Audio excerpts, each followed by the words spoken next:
এই মোবাইলের কারণে বর্তমান সমাজে মানুষের চরিত্র নষ্ট হয়ে গেছে। এই মোবাইলের ওজন কম, কিন্তু মোবাইলের মাধ্যমে পাপের ওজন কমছে না বাড়ছে? মোবাইল আমাদের জীবন যৌবন খায় ফেলে দিল, যুবকদের মেধা খাইলো। কলিজার টুকরা যুবকেরা, একটা মেয়ে মানুষের মিস কল পাইলে তুমি পাগল হয়ে যাও। 17টা সিম কার্ড পরিবর্তন করে হইলেও ওই মেয়ে মানুষটারে কল দাও। মেয়েটা ডেকে বলে, ভাইয়া সরি, ভুল করে আপনাকে রং নাম্বারে কল দিয়ে ফেলেছি। এইবার ছেলেটা বলে, না কেন নিভানু আগুন জ্বালাইলি, এইবার ভালোবাসা দিবি কিনা বল। কত মানুষ আমারে রং নাম্বারে মিস কল দেয়। কুড়িগ্রামের এক মহিলারা 3:30টার পরে আমারে ফোন দিয়ে বলে, হ্যালো তুমি কে? সোহেল। আমি তখন বললাম, না আমি সোহেল নাম একটা হুজুর মানুষ। কয় ঢং করো না, রাত চলে গেলে আফসোস করবা। ও কি তাহাজ্জুদ পড়ার জন্য ডাকতেছে? কথা কনা আছে না নাই? এই মোবাইলের কারণে বর্তমান সমাজে মানুষের চরিত্র নষ্ট হয়ে গেছে। এই মোবাইলের ওজন কম, কিন্তু মোবাইলের মাধ্যমে পাপের ওজন কমছে না বাড়ছে? মোবাইল আমাদের জীবন যৌবন খায় ফেলে দিল, যুবকদের মেধা খাইলো। এখন আবার অনলাইনে যদি ক্লাস শুরু হয়ে যায়, আমাদের ছোট ছোট তরুণ কমলমতি বাচ্চাদেরকেও খায়া ফেলে দেবে। প্রত্যেকটা অভিভাবক বলতেছে, সরকার যে অনলাইনে ক্লাস চালু করতে চায় দরকার নেই। ছোট ছোট বাচ্চা পর্যন্ত বলতেছে, স্কুলে গেলে 50 জন 40 জন 30 জন এক জায়গায় বসে একটা ফ্যান চলবে। আর অনলাইনে ক্লাস হলে এই 40টা 50টা বাচ্চা ঘরে ঘরে বৈশা বৈশা একটা ঘরে একটা ফ্যান চলবে। কথা কন ঠিক কিনা? অনলাইনে ক্লাস করতে হঠাৎ করে বিদ্যুৎ চলে গেলে, ওয়াইফাই লাইন চলে গেলে বাচ্চারা ক্লাস করবে কেমনে? এই শোনা, প্রত্যেকটা অভিভাবক ছোট ছোট শিশুরা পর্যন্ত বলতেছে, আমরা অনলাইনে ক্লাস করতে চাই না। এই হাসিনার গেম আর বাংলাদেশে চলবে না।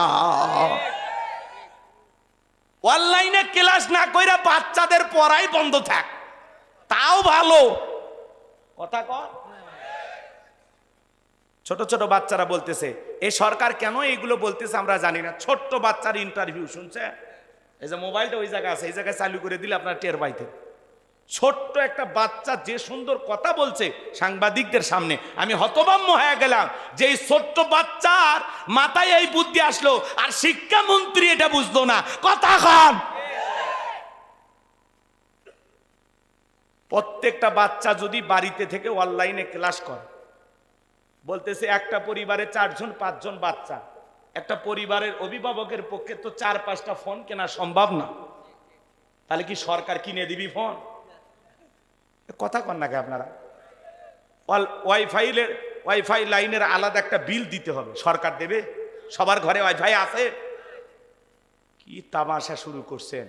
3 দিন সপ্তাহে যদি ক্লাস হয় 3 দিনই হোক, বাকি 3 দিন বাড়িতে এমনি পড়বে। অনলাইন দরকার নাই। হাতে হাতে মোবাইল দিয়ে বাচ্চাদেরকে আর ধ্বংস করা যাবে না। কথা কন। এমনি ওপেন দুনিয়া। এই মোবাইল, ইউটিউব, ইন্টারনেট ঘাটাঘাটি কইরা বাচ্চাদের মাথা নষ্ট হয়ে গেছে।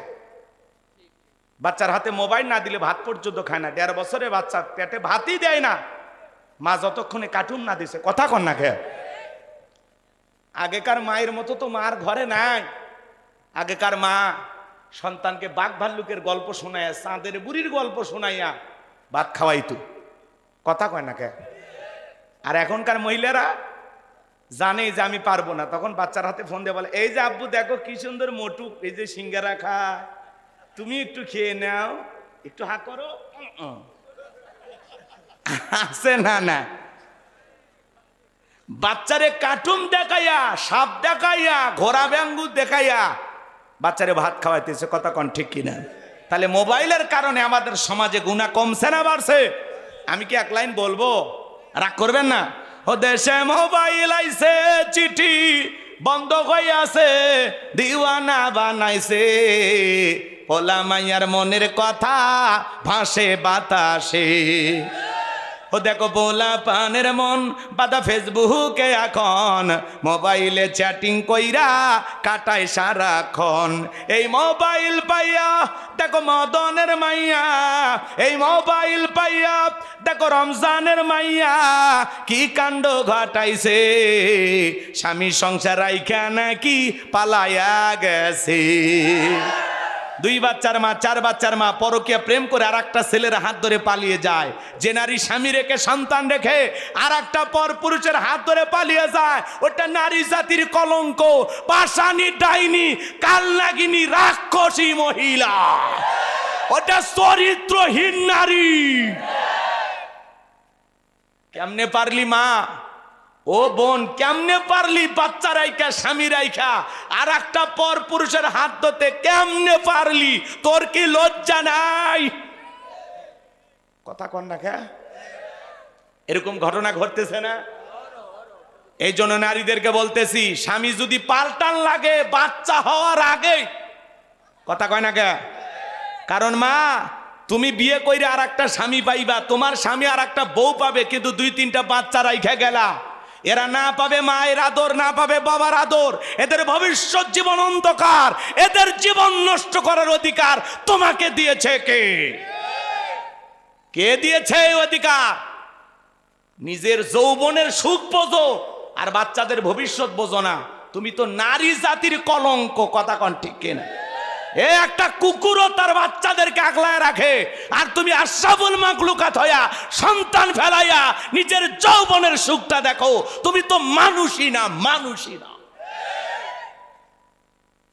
এগুলো সাইজ করা লাগবে চাচা। খালি রাষ্ট্রের আইন নাই আর আমার কাছে শক্তি নাই, এগুলা কাটিয়ে ভেসে দিলে মেনে।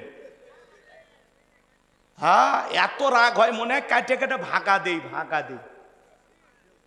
কথা করছে না রে, কোটি ওয়াজ করবে না। হ্যাঁ, কথা ঠিক আছে না? না পরকীয়া আছে না নাই? এটি আমি এত সাহস নিয়ে কেন কথা বলি? আমি পাশে নানা বসে আছি, আপনার বুঝিচ্ছেন না? আমি কি এমনি কই? নানার সাহসে কই? রাগ করতেছেন? কিছু হইলে আমি জানি নানা আছে, সবাই মিলে একটা ঝামেলা হতে দেবে না, এটা বিশ্বাস আছে। আচ্ছা, আমি কি আরো কিছু কোনো ওয়াজ করবো? এ যুবকেরা শুনবা, টিকটক আছে না নাই? এগুলো নিয়ে একটু সাইজ করা দরকার আছে না নাই? কারা কারা শুনতে রাজি? 2 হাত তুলে আল্লাহকে দেখান তো, দেখে লিল্লাহে তাকবীর, লিল্লাহে তাকবীর। হাত টান টান করে তোলেন সবাই, মহব্বত আর ভালোবাসা নিয়ে হাত তোলেন, কেউ হাত নামাবেন না। আমার আল্লাহ রাব্বুল আলামিন বলেন, ইন্নাল্লাহা আশতারা মিনাল মুমিনিনা আনফুসাহুম ওয়া আমওয়ালাহুম বিআন্না লাহুমুল জান্নাহ। সূরা তাওবার 111 নম্বর আয়াতে আল্লাহ রাব্বুল আলামিন জানিয়ে দিলেন, নিশ্চয়ই মুমিন বান্দাদের জান মাল আমি আল্লাহ ক্রয় করে নিয়েছি, বিনিময়ে দেব জান্নাত। বলুন সুবহানাল্লাহ। তাহলে বলেন তো বাজান, আপনার আমার জীবনের মালিক কে? এই নাটোরের সিংড়ার যুবকেরা ভালো করে বলো, এই জীবনের মালিক কে? প্রেম করবা আর প্রেমিকাকে পার্কে নিয়ে যা ডায়লগ দিবা, এ জীবন তোমার, তুমি শুধু আমার। ওরে হাইব্রিড যুবক, এই জীবনের মালিক কে? আপনার আমার সম্পদের মালিক কে? আল্লাহর দেয়া জীবন, আল্লাহর দেয়া সম্পদ আল্লাহর পথে খরচ করতে রাজি আছেন তো মুসলমান? রাজি আছেন তো ইনশাআল্লাহ? বাম হাত নামান, শুধু ডান হাত তুলে রাখেন, শুধু ডান হাত। আল্লাহ রাব্বুল আলামিন বলেন, ইল্লা সাহাবাল ইয়ামিন ফি জান্নাতি ইয়াতাসাআলুন। ডানপন্থী যারা জান্নাতের বাগানে থাকবে তারা, ডানপন্থী যারা আল্লাহর প্রিয় তারা। বলুন আল্লাহু আকবার।